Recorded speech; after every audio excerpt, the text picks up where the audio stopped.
राजा विक्रम अपने सुनहरे महल में बैठे हैं, जो धन का प्रतीक है, फिर भी उनका चेहरा गहरी चिंता से भरा हुआ है। सुनहरा महल चमकता है।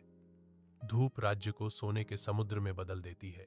शानो शौकत के बावजूद राजा विक्रम के चेहरे पर बेचैनी की छाया गहरा जाती है।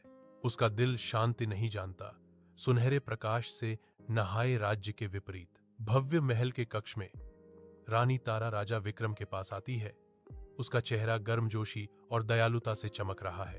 राजन, सच्ची खुशी सोने से नहीं बल्कि लोगों के प्यार से मिलती है, तारा कहती है।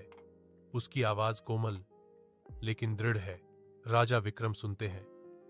उनकी अभिव्यक्ति उनकी रानी के हार्दिक शब्दों को सुनते ही समझ में नहीं आती। उसकी आंखों में एक सूक्ष्म दूरी बनी रहती है, जो उनके दृष्टिकोणों के बीच एक गहरी अलगाव का संकेत देती है। राजा उसकी बात सुनता है, लेकिन पूरी तरह से समझ नहीं पाता। ऊंचे महल के द्वारों से पहले एक साधु प्रकट होता है। उसकी उपस्थिति पत्थर के खिलाफ शांति का प्रतीक है।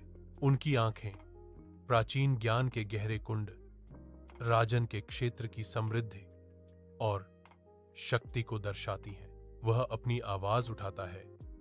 उसके शब्द हवा में सच्चाई और करुणा का भार लिए हुए हैं।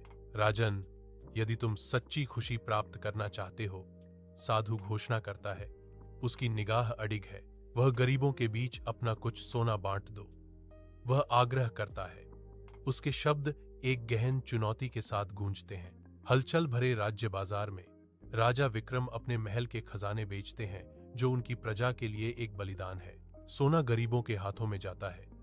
उनके चेहरे नई आशा और खुशी से चमक उठते हैं। भीड़ से आशीर्वाद का एक कोरस उठता है, जो राजा के निस्वार्थ कार्य का प्रमाण है। विक्रम देखता है। एक शांत मुस्कान उसके होठों पर छा जाती है, क्योंकि वह अपनी उदारता के प्रभाव को देखता है।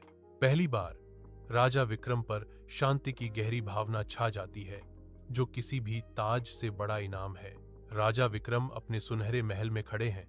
उनका चेहरा अब शांति और संतोष का चित्र है। वह समझता है कि असली दौलत सोने में नहीं, बल्कि दयालुता के सुनहरे दिल में बसती है।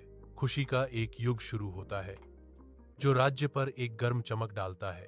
प्यार हवा में व्याप्त है, महल को आशा और एकता के प्रतीक में बदल देता है।